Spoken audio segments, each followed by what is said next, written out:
오늘 우리에게 주신 하나님의 말씀 시편 23편 1절 말씀인데 제가 1절부터 6절까지를 읽겠습니다. 시편 23편 1절부터 6절까지를 다 제가 읽겠습니다. 여호와는 나의 목자시니 내게 부족함이 없으리로다. 그가 나를 푸른 풀밭에 누이시며 쉴만한 물가로 인도하시는도다. 내 영혼을 소생시키시고 자기 이름을 위하여 의의 길로 인도하시는도다. 내가 사망의 음침한 골짜기로 다닐지라도 해를 두려워하지 않을 것은 주께서 나와 함께 하심이라. 주의 지팡이와 막대기가 나를 안위하시나이다. 주께서 내 원수의 목전에서 내게 상을 차려주시고 기름을 내 머리에 부으셨으니 내 잔이 넘치나이다. 내 평생에 선하심과 인자하심이 반드시 나를 따르리니 내가 여호와의 집에 영원히 살리로다. 이것은 살아계신 하나님의 말씀입니다. 아멘. 원인을 알 수 없는 이상한 병에 걸린 한 중년 신사가 있었습니다. 여러 병원을 찾아다니면서 유명하다는 의사들을 만났지만 신경성 질환이라는 이야기만을 들었습니다. 낮부터 불안하고 마음이 또 초조하고 또 밤이 되면 식은땀이 흐르고 가슴이 답답하고 목도 조여오는 것 같은 그러한 증상을 겪고 있었습니다. 그는 결국 직장을 더 이상 다닐 수 없어서 직장까지 그만두어야 했습니다. 그래서 안타깝게 여긴 한 친구가 자신이 잘 아는 독실한 기독교 정신과 의사에게 그를 데리고 갔다고 합니다. 한참 동안 그의 증상을 들은 그 정신과 의사가 확신을 가지고 이렇게 말을 합니다. 선생님, 염려하지 마십시오. 제가 그 병을 꼭 고쳐드리겠습니다. 지금까지 이렇게 자신 있는 대답을 얘기한 사람이 한 사람도 없었기 때문에 그가 이렇게 의아한 마음을 가지고 그가 물었습니다. 선생님, 아무래도 제가 입원해야 하겠죠? 그러자 의사가 아무 말 없이 고개를 아니라고 가로저으면서 책상에서 뭔가를 적고 있었습니다. 잠시 후 이제 흰 봉투를 그 환자에게 이렇게 내밀면서 이렇게 얘기를 했습니다. 선생님의 병은 웬만한 약으로는 고칠 수가 없는 질병입니다. 제가 매우 귀한 약을 처방해 드렸으니까 지시대로 복용을 하시기 바랍니다. 그런데 이 약을 받기 위해서 약국에 가시기 전에 먼저 오늘 밤에 조용한 곳에 가서 이 처방전을 약국 가기 전에 먼저 읽어보시기 바랍니다. 이렇게 이야기를 했어요. 그래서 별 이상한 요구를 한다라고 하면서 집으로 돌아갔습니다. 그리고 이제 온 가족들이 다 잠들기를 기다렸다가 조용히 홀로 이제 밤에 거실로 나와서 그 처방전을 펼쳐 보았습니다. 거기에 이런 메모 용지가 나왔습니다. 선생님의 빠른 쾌유를 빌며 다음과 같이 처방합니다. 약의 이름은 구약, 약의 종류 시편 23편. 하루 5차례 식전 식후에 물 없이 천천히 씹어서 드십시오. 꾸준히 장기 복용하셔야 뚜렷한 효과를 볼 수 있습니다. 물론 지어낸 이야기죠. 지어낸 이야기입니다.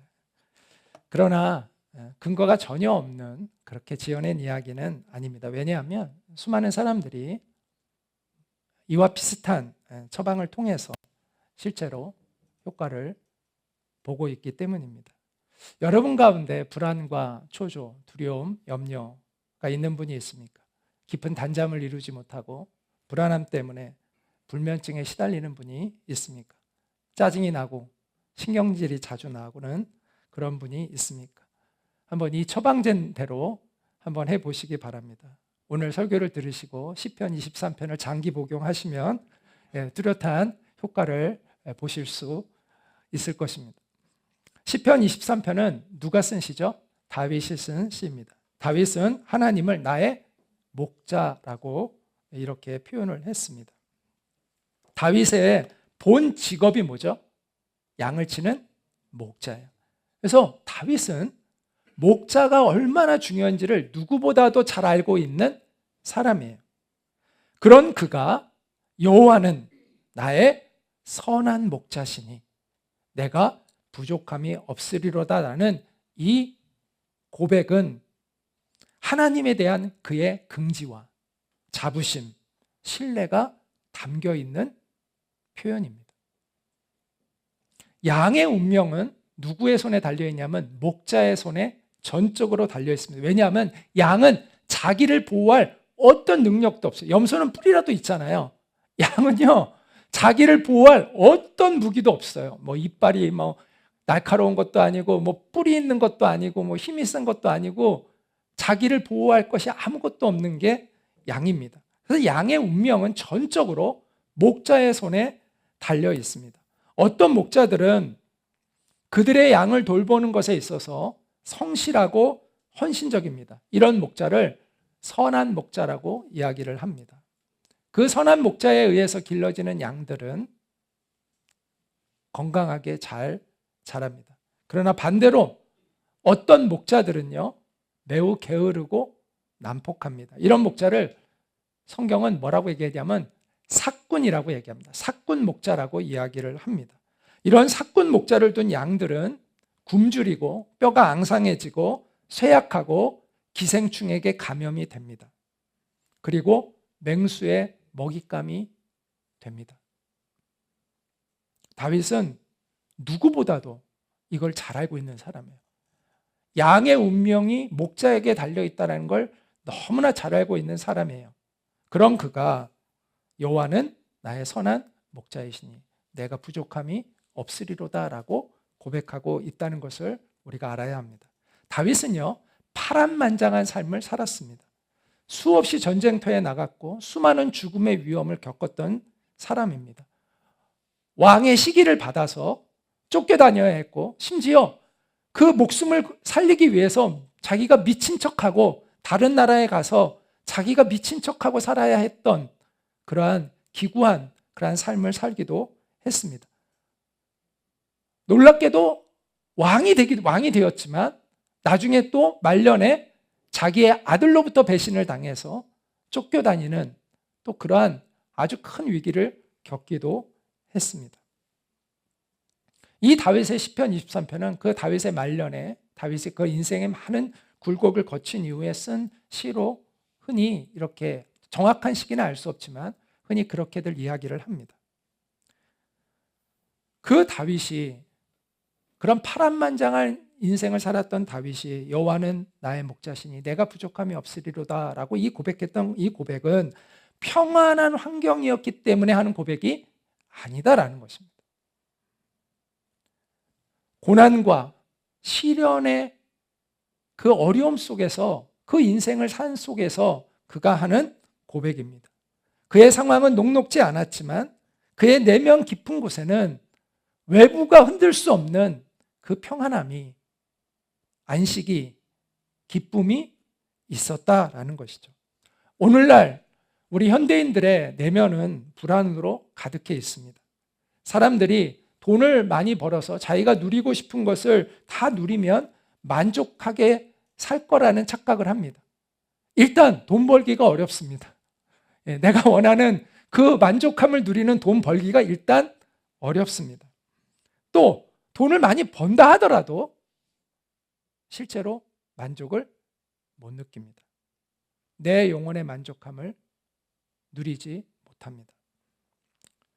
성경은 이미 이러한 문제에 대해서 명확하게 이렇게 말씀하고 있습니다. 자, 같이 한번 읽겠습니다. 시작. 은을 사랑하는 자는 은으로 만족하지 못하고 풍요를 사랑하는 자는 소득으로 만족하지 아니하나니 이것도 헛되도다. 자, 이상한 것은요, 정답이 이미 나와 있어요. 우리 인생에 물질로, 돈으로 우리의 영혼이 만족되지 않는다는 건 이미 동서고금의 모든 깊은 인생을 통찰한 철학자들이 기독교인이 아니더라도 이미 다 말하고 있는 거잖아요. 고전이라는 고전만 보더라도 인생이 얼마나 공허한 것인가가 이미 답이 다 나와 있어요. 그런데 희한하게 인간은요, 오답을 쫓아서 살아가요. 정답이 이미 나와 있어요. 그런데 남들이 모두 실패했던 그 오답을 쫓아서 또 자기도 살아요. 그리고 죽을 때 그게 정말이었구나 하면서 죽어요.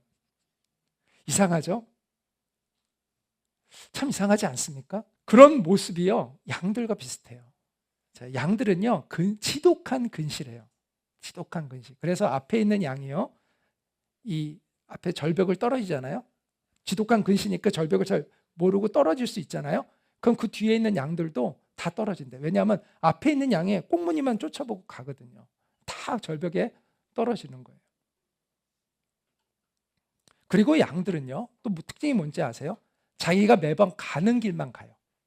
그래서 목자가 없으면 양들은요 죽을 수밖에 없어요. 왠지 아세요? 맨날 가는 곳만 가기 때문에 거기에 웅덩이가 패이고 거기에 기생충이 감염이 되고 거기에 있는 녹지는 다 없어지고 맨날 먹는 데서만 먹으니까 점점 파리하고 말라 죽게 되어 있어요. 그래서 목자가 푸른 초장으로 이리저리 안내를 해줘야 양들이 건강하게 지낸대요. 근데 양들은 자기가 가는 길만 알아요. 다른 데를 안 가려고 그래.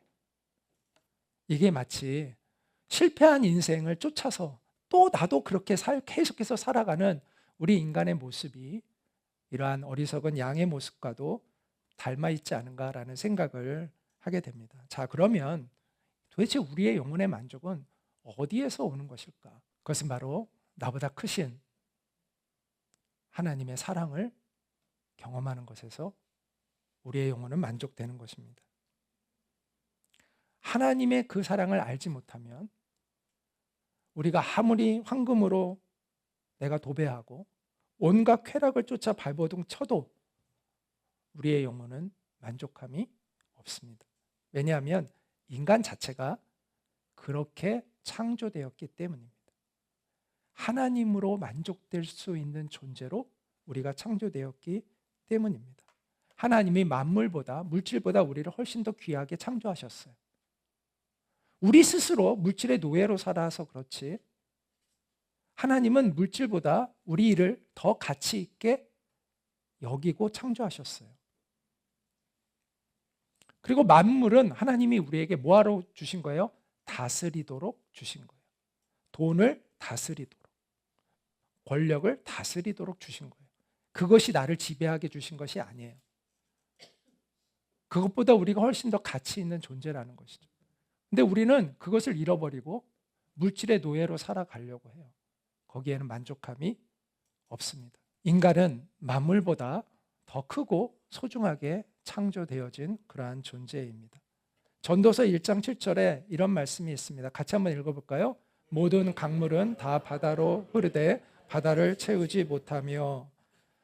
제가 복음서 경외할 때도 이 말씀 자주 이야기하는데, 강이 큽니까? 바다가 큽니까? 바다가 크죠. 강은 바다를 다 채우지 못합니다. 우리를 채우려면 나보다 커야 돼요, 존재가. 물질은 나보다 귀한 것이 아니에요. 나보다 큰 것이 아니에요. 나보다 크신 하나님이, 그분의 사랑만이 우리의 영혼을 넘치게 채울 수가 있습니다. 물질로 아무리 나를 채워도 내 영혼은 채워지지 않습니다. 자, 솔로몬은, 다윗의 아들이 솔로몬인데 솔로몬 시대에 이스라엘은 가장 큰 나라가 되었습니다. 강력한 나라가 되었습니다. 그 솔로몬은 아내가 1000명이 넘었다고 합니다. 정략 결혼을 많이 했기 때문이에요. 뭐 이 사람이 그렇게 뭐 방탕했다기보다는 그런 이유가 있었고요.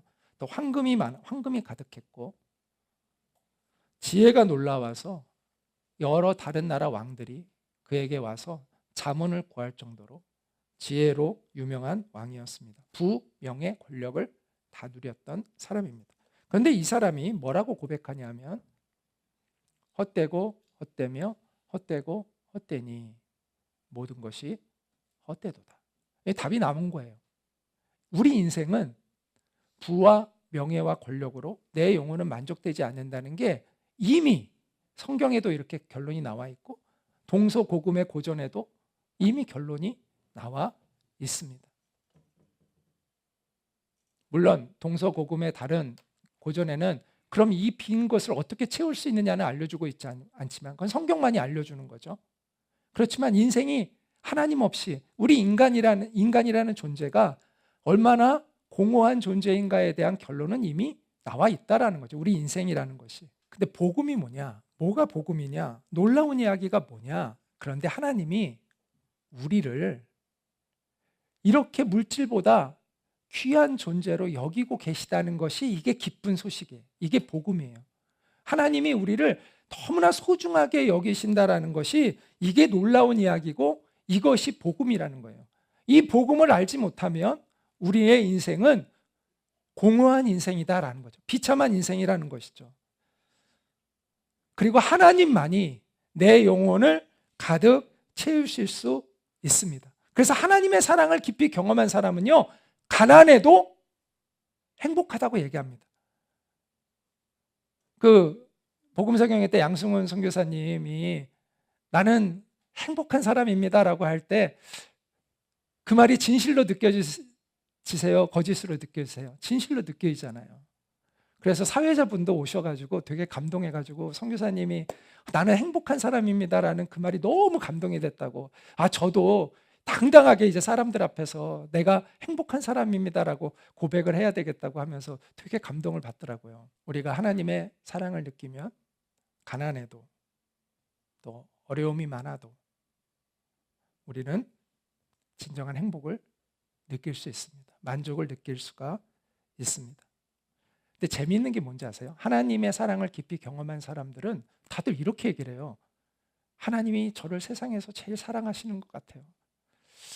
좀 이상한 말이잖아요. 왜 자기만 사랑해? 다 사랑하시는데 내 앞에서 그런 얘기하면 나도 기분 나쁘잖아요. 하나님이 나를 더 사랑하신다. 다 자기를 제일 사랑하신다고. 근데 그게 진짜예요. 그게 이해가 돼요. 그게 왜 그런지 아세요? 왜 그런지 아세요? 하나님의 사랑을 경험한 사람은 하나님이 자기를 제일 사랑하신다고 얘기해요. 그 이해가 돼요. 저도. 왜 그런지 아세요? 객관적으로는 다 사랑하시잖아요. 근데 하나님이 나를 제일 사랑하신다고 느껴요. 왜 그런지 아세요? 만족함이 있기 때문이에요. 만족함이 느껴지기 때문에 그런 거예요. 남들과 비교가 안 되는 거예요. 이걸 뛰어넘는 내 영혼이 가득 채워지는 그 하나님이 주시는 행복과 만족감이 가득해지기 때문에 이 세상에서 내가 가장 행복하고 내가 하나님이 나를 가장 사랑하신다는 그런 마음이 드는 거예요. 여러분, 태평양에 있는 이 세상에 수많은 그릇이 있죠. 어마어마한 그릇이 있죠. 그 그릇의 숫자가 얼마나 될까요? 상상할 수 없을 것 같아요. 그런데 그 그릇들을 태평양 바닷물이 다 채울 수 있을까요? 없을까요? 다 채울 수 있을까요? 없을까요?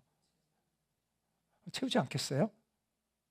그릇을, 여러분, 이 세상에 있는 그릇들을 다 태평양 바다에 넣으면 태평양 바다가 뭐 어떻게 다 말라버릴까요? 그 그릇을 다 채우고도 남을 것 같아요. 한번 챗GPT에다 한번 돌려보시기 바랍니다. 저도 오늘 한번 가서 돌려보도록 하겠습니다. 바닷물, 태평양 바닷물로 이 세상의 그릇들을 다 채우고도 남는가? 남을 거라고 생각을 합니다. 교장 선생님도 그렇게 생각이 드시죠? 남을 것 같아요. 무슨 얘기를 하는 거냐? 하나님의 사랑은 세상에 수십억의 인구가 있지만 그 모든 영혼을 다 만족시킬 수 있다는 거예요. 그래서 하나님이 나 같은 사람도 만족시킬 수 있어. 하나님이 나 같은 사람도 사랑하실까? 다른 사람들은 모르겠는데 하나님이 나 같은 사람도 관심이 있을까? 나 같은 사람도 사랑하실까? 염려하실 필요가 없어요. 하나님은 모든 사람의 영혼을 만족시킬 수가 있어요. 그리고 하나님은 그러기를 원하세요. 그러길 원하세요. 그러실 수 있어요. 그래서 하나님이 나 같은 사람도 사랑하실까라는 염려는 하실 필요 없어요. 하나님의 사랑은 모자람이 없습니다. 하나님, 우리 모두가 그렇게 하나님의 사랑으로 가득해지기를 원하고 계십니다. 만약 하나님이 살아계시지 않는다면 우리와 동물이 뭐가 다릅니까? 우리 이 육체의 이 고깃값이 얼마나 나가겠습니까? 우리 고깃값이 속값보다 나가겠습니까? 우리가 하나님이 우리를 소중히 여기지 않는다면, 동물과 다름이 없는 거라면, 그냥 진화로 그냥 우연히 되어진 그냥 우연에 불과한 그런 존재이라면 우리가 동물보다 나은 가치가 뭐가 있습니까? 인권이라는 게 무슨 말장난입니까? 하나님이 안 계시면 인권이 무슨 의미가 있습니까? 솔직히 그렇잖아요. 하나님이 우리를 귀하게 여기시지 않으면 우리가 뭐가 다른 거죠? 전쟁에 나서 수없이 사람들을 죽이고 자기의 이익에 따라서 그래도 왜 그렇게 하지 않아야 되는 거죠? 사실은요, 하나님이 없잖아요. 우리 인간의 존귀함, 가치라는 건 없는 거예요. 인권이라는 건 사실 하나님이 없으면 없는 거예요. 동물과 우리가 기본적으로 다를 게 없잖아요. 만약 하나님이 안 계시다면. 하나님이 계시고 하나님이 우리를 하나님의 형상으로 창조했고 하나님이 우리를 특별한 하나님의 하나님이 사랑하는 존재라고 말씀하시고 그렇게 여기시기 때문에 우리가 가치 있는 것이지, 그렇지 않은 거라면 우리와 동물이 뭐가 다릅니까? 제가 미국에서 이제 신학대학원을 다녔는데 캘리포니아에서 그때 이제 저희 그 학생들 데리고 제가 이제 고등부 전도사였거든요. 그 고등부 전도사 때 그 학생들을 데리고 이제 수련원을 갔어요. 이게 딱 그런 건 아닌데 이와 비슷한 장면이 이렇게 산 위에서 이렇게 보는데 호수가 딱 펼쳐지고 거기 햇빛이 막 이렇게 윤슬이 이렇게 막 비치고 너무 아름답더라고요. 저녁이 이제 점점 다가오면서 그리고 마을이 있는데 마을은 그냥 장난감 같이 보여요. 그 집들이. 사람은 보이지도 않아요. 이렇게 보고 있는데 무슨 생각이 들었는지 아세요? 야, 내가 먼지 같구나 라는 생각이 들었어요. 무슨 말이냐면 제가 작은 공간 안에 있을 때는 제가 굉장히 소중한 사람처럼 여겨져요. 집에서는 제가 굉장히 중요한 사람이고 제가 없어지면 우리 와이프나 애들은 어떻게 하겠어요. 또 제가 갑자기 없어지면 교회 학교도 일단은 잠깐은 난리가 날 거 아니에요. 도대체 어디 갔나 난리 나고 막 또 나중에 곧 있긴 하겠지만 잠깐은 놀랄 거 아니에요. 그러니까 작은 공간 안에서는 내가 굉장히 중요하게 여겨지는데 높은 곳에 가서 이렇게 보니까 수많은 그 사람들 중에 그냥 하나에 불과한 거잖아요. 세상은 나에게 무슨 관심이 있겠어요. 내가 죽든 말든 뭐가 달라져요. 내가 병들든 내가 아프든 내가 가난하든 내가 뭐 고통에 있든 세상은 나한테 아무런 관심도 없고 그런다고 해서 뭐가 달라지는 게 아무것도 없잖아요. 야, 나는 정말 먼지 같은 존재구나. 그런데 눈시울이 뜨거워졌어요. 왠지 아세요? 근데 하나님이 이런 나를 기억하고 이런 나를 만나주시고 나에게 찾아오셔서 홍준아 라고 불러주시고 내가 너를 사랑한다고 말씀해 주시고 또 내가 주님 앞에 곧 힘들고 어려울 때마다 주님이 저에게 위로해 주시고 하나님이 나를 기억하고 계시다는 것이 너무너무 눈시울이 뜨거워졌어요.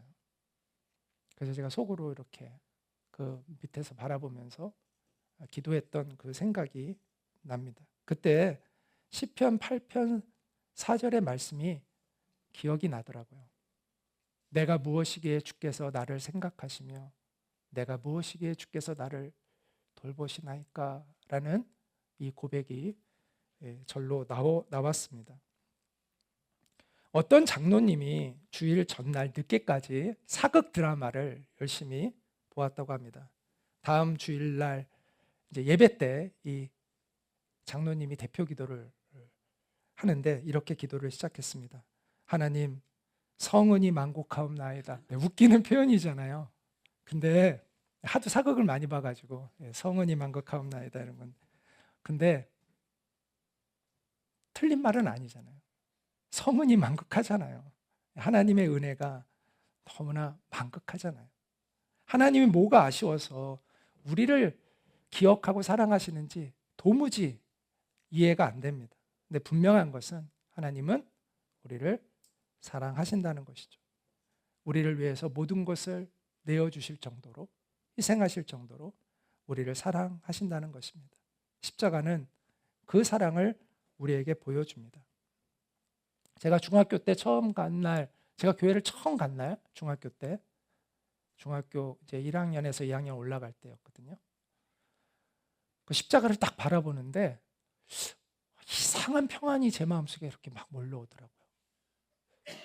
그 전에 이상하게 제 친구 중에서 이상하게 애들이 다 나쁜 애들이었어요. 왜냐면 저보고 교회 가자는 애들이 한 명도 없었거든요. 교회 다니는 애들이 중에서 희한하게 저한테 교회 가자는 애들이 한 명도 없었어요. 그래서 제가 먼저 전화해가지고 야, 나 교회 좀 데리고 가 해서 교회를 간 거거든요.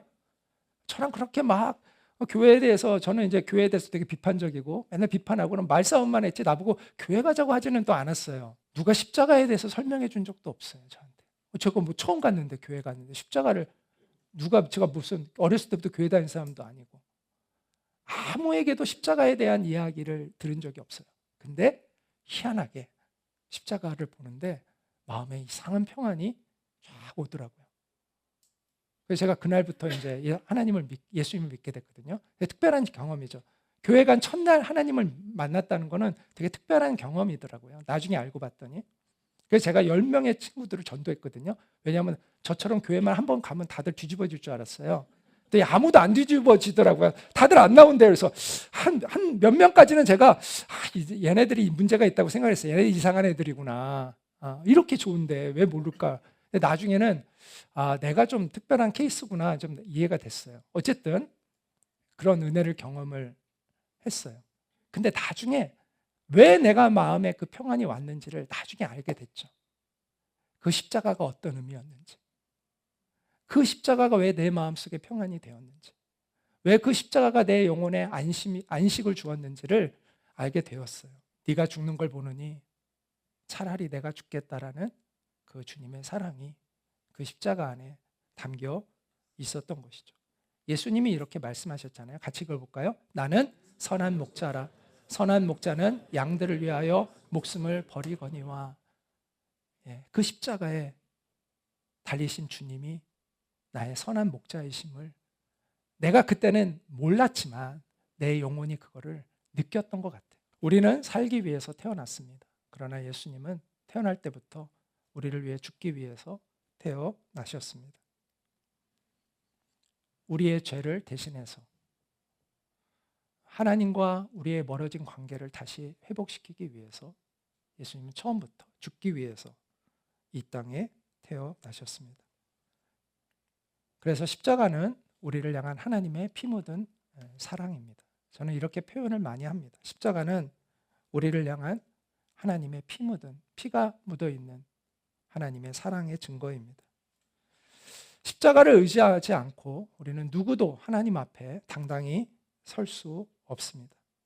우리가 아무리 훌륭하다고 여기는 사람도 십자가를 의지하지 않고는 하나님의 심판대 앞에 설 수 없습니다. 제가 자주 요즘 이 표현을 많이 하는데 여러분 중에서 흠모할 만한 바퀴벌레를 알고 계시는 분은 없죠? 근데 바퀴벌레들 사이에서는 흠모할 만한 바퀴벌레가 있을 거 아니에요.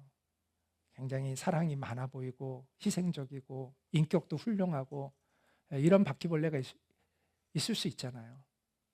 근데 우리한테는 그냥 바퀴벌레일 뿐이죠. 마찬가지로 훌륭하다는 건 우리끼리의 이야기고 우리끼리의 이야기이고 하나님 앞에서 우리는 다 죄인이라는 거죠. 자격이 안 되는 사람들이죠. 설교 중에 어떤 목사님이 이런 이야기를 하더라고요. 자신이 얄밉게 여기는 목사들이 있었대요. 어떤 목사들이냐면 이 세상에서 온갖 죄를 짓다가 회개해가지고 나중에 목사가 되고 멋있는 간증이 있는 그런 목사들이 있잖아요. 근데 사람들은 그런 사람들 쫓아다니고 좋아한다는 거예요. 그런 간증들은 막 은혜 받았다고 얘기하고 자기처럼 어렸을 때부터 순수하게 자라서 신앙을 가지고 있다가 목사가 되고 그게 막 드라마틱한 게 없잖아요. 별로 인생에. 그런 거는 별로 이렇게 사람들이 관심이 별로 없고 인정도 안 해주는데 막 세상에서 온갖 막 이상한 그렇게 막 살다가 회개 크게 이제 돌아와가지고 이제 변화된 사람은 막 사람들이 막 거기에 막 감동하고 막 몰려가고 막 그래서 자기는 그런 목사들이 얄미운 목사라고 그렇게 였다고 합니다. 근데 어느 날 자기가 깨달음이 왔다는 거예요. 자기처럼 이렇게 어렸을 때부터 순하게 착하게 자라서 목사가 된 사람이나 또 그렇게 세상에서 막 빠져가지고 그러다가 나중에 이제 돌이켜서 목사가 된 사람이나 하나님 앞에서는 다 똑같구나. 다 마찬가지구나. 라는 것을 경험하면서 자기가 하나님 주님 앞에서 다시 새롭게 주님을 만나는 기회가 되었다는 이야기를 들었습니다. 오늘날 사람들은 유명해지면 자서전을 쓰고 싶어 합니다. 그러나 정말 하나님이 깊이 만난 사람들은 자서전보다 참회록을 쓴다고 합니다. 일리가 있는 말인 것 같습니다. 저도 웬만한 사람보다는 좀 착하게 산 것 같습니다. 아주 착하게 산 건 아닌데 조금 착하게 산 것 같습니다. 웬만한 사람보다는 조금. 만약 누구보다 덜 음란하고 누구보다 덜 거짓되고 또 누구보다 덜 비열한 사람이 천국에 갈 수 있다면 나도 뭐 갈 수 있지 않을까라는 생각을 해볼 수도 있을 것 같아요. 그러나 거룩하신 하나님 앞에서 저의 실상을 보았기 때문에 저는 십자가의 은혜를 의지하지 않고서는 주님 앞에 설 엄두가 나지 않습니다. 그래서 저는 주님의 손을 꼭 붙잡고 하나님의 심판대 앞에 가려고 합니다. 주님의 손을 붙잡지 않고 나 혼자는 못 갈 것 같아요.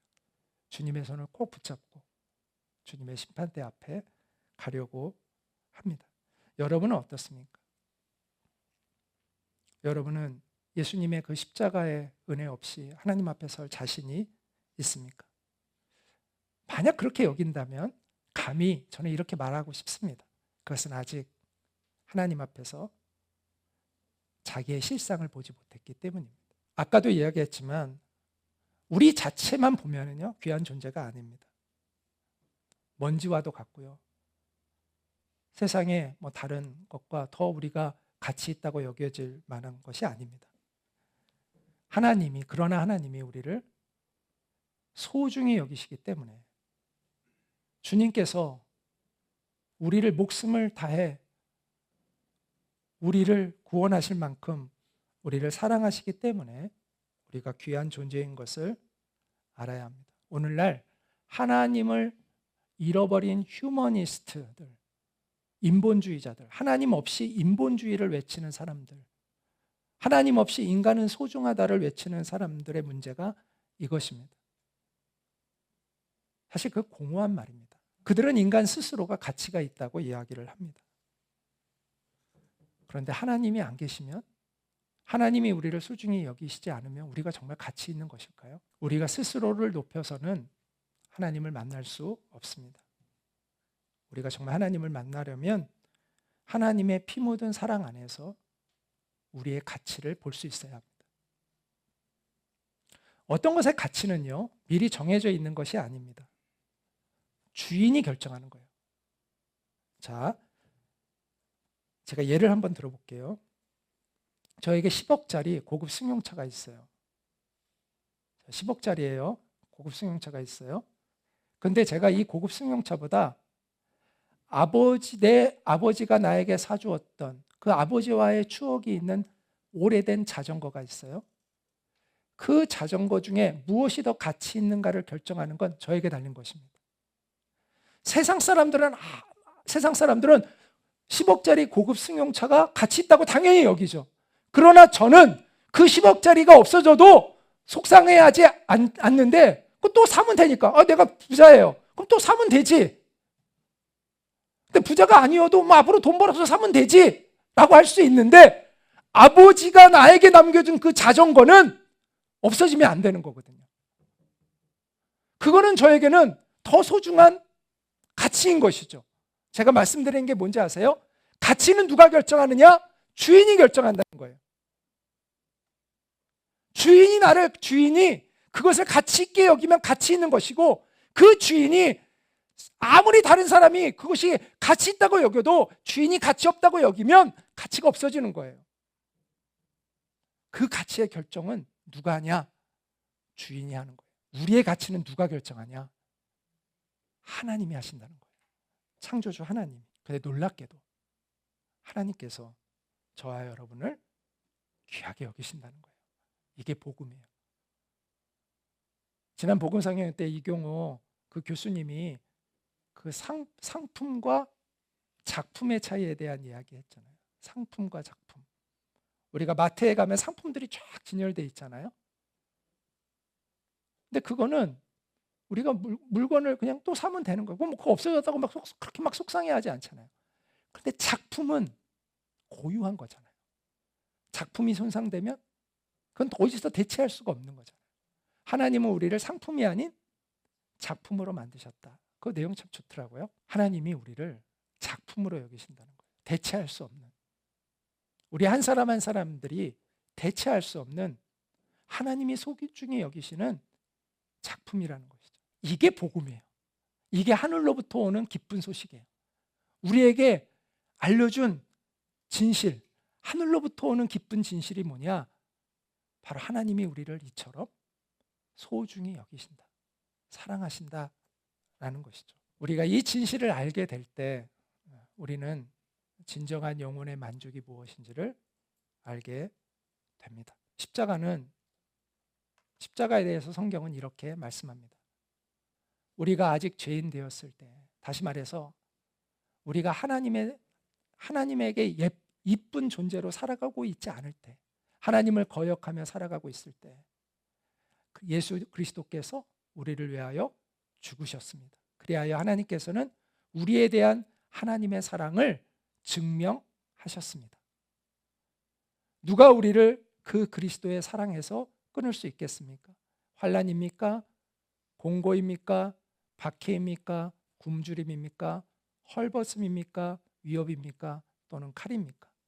나는 확신합니다. 죽음도 삶도, 천사들도 권세자들도, 현재 일도 장래 일도, 능력도 높음도 깊음도, 그 어떤 피조물도 우리를 우리 주 예수 그리스도 안에 있는 하나님의 사랑에서 끊을 수 없습니다. 이 십자가에 담겨 있는 그 하나님의 사랑 안에서 진정한 삶의 가치와 내 존재의 가치와 삶의 의미를 발견하는 여러분 되시기를 바랍니다.